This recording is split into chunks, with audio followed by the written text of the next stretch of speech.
Just outside Lafayette in northeast Indiana rises a well-tended monument dedicated to the fallen soldiers of the Battle of Tippecanoe. At this pastoral site, on November 7, 1811, a territorial militia under the command of a future President of the United States, William Henry Harrison, fought one of the most significant and bloody battles in American frontier history. No battle more decided the fate of Native Americans and U.S. westward expansion. In 1803, President Thomas Jefferson told Harrison that once the Indians were taught to farm, they will perceive how useless to them are their extensive forests, and will be willing to pair them off from time to time in exchange for necessaries for their farms and families. To promote this disposition to exchange lands, which they have to spare and we want, we shall push our trading houses and be glad to see the good and influential individuals among them run into debt, because we observe that when these debts get beyond what the individuals can pay, they become willing to lop them off by a succession of lands. By 1810, Harrison bought over 120 million acres from the Indians. Once owned, the federal government sent out survey teams. It was with the surveyor's compass and chain that the Western movement began. By the fall of 1807, the territory covered by the surveyors stretched from the western border of Pennsylvania to the Mississippi River on the western border of Illinois. 3 future states, Ohio, Indiana, and Illinois, had been surveyed, and Americans were crossing the Appalachians in great numbers. They entered the area north of the Ohio River, clearing the land for farms and towns.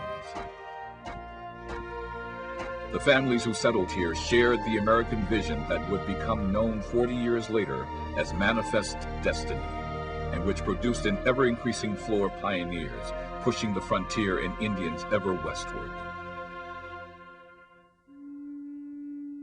In response to this white encroachment, a Shawnee Indian chief, Tecumseh, attempted to unify his people in defense of their lands. Intelligent, courageous, and humane, he is regarded as one of the greatest native leaders of the pioneer era. In 1806, Tecumseh's brother, called the Prophet, began preaching rejection of white civilization. The brothers founded a community, Prophetstown, at the confluence of the Wabash and Tippecanoe rivers. Tecumseh, infuriated by the land secessions brought about by Harrison's maneuvering of the Indians, organized a confederacy of 12 tribes. He told other tribal leaders, "One stick can be easily broken, but a bundle of sticks cannot. Let us halt this invading horde of people and their soldiers.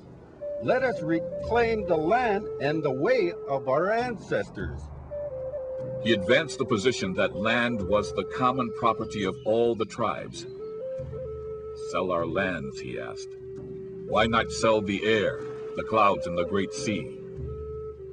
When Tecumseh declared the 1809 sale of 3 million acres in Indiana and Illinois invalid, raids began on outlying settlements. In September 1811, Tecumseh visited Harrison in Vincennes, Kentucky, on a trip south. He tried to assure Harrison that there was nothing to be afraid of from the Indians. But after he left, the governor put out a call for troops to move up the Wabash River to Prophetstown. Harrison wrote to the Secretary of War, "Tecumseh is now upon the last round to put a finishing stroke to his work. I hope, however, before his return that a part of the work he considered complete will be demolished, and even its foundation be rooted up." On September 20, 1811, Harrison began his march north with a militia of 1,200 men made up of Army regulars and volunteers from the Indiana Territory and Kentucky. 42 days later, they reached an encampment 1/2 mile west of Prophetstown. On the morning of November 7th, the Prophet began a walk to the top of a formation later known as Prophet's Rock. The night before, with Tecumseh gone, he had taken charge of the Indians living in the city. He ordered the warriors to sneak up on the militia camp and kill Harrison and his officers. He told them that, leaderless, the militia would scatter. As the plan began to unfold, the Indian surprise attack was uncovered. A bloody, ferocious battle ensued with many deaths and wounded on both sides. Later, Harrison wrote about the battle.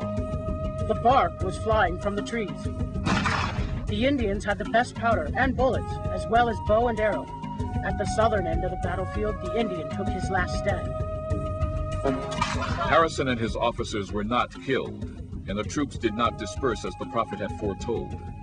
This caused the Indians to retreat. One day later, Harrison's soldiers burned Prophet's town to the ground. The battle marked the end of the tribal confederacy, and with it, any hope of thwarting the white man's inevitable expansion west. In retrospect, it was the Indians' last chance to be a partner in the new nation.